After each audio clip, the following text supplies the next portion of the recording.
بسم اللہ الرحمن الرحیم۔ السلام علیکم۔ روزے کی فضیلت و عظمت۔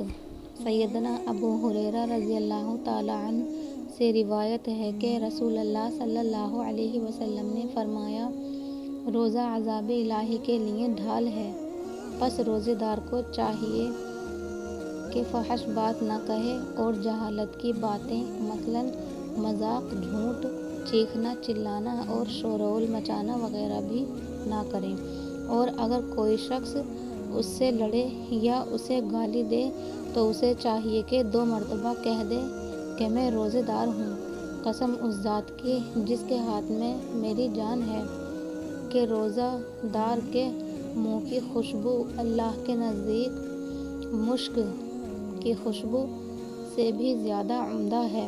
اللہ تعالیٰ فرماتا ہے کہ روزہ دار اپنا کھانا پینا اور اپنی خواہش شہوت میرے لیے چھوڑ دیتا ہے تو روزہ میرے لیے ہے اور میں ہی اس کا بدلہ دوں گا، اور ہر نیکی کا ثواب 10 گنا ملتا ہے، لیکن روزے کا ثواب اس سے کہیں زیادہ ملے گا۔ ویڈیو پسند آئے تو سبسکرائب کیجیے ہمارے چینل ڈیلی حدیث کو۔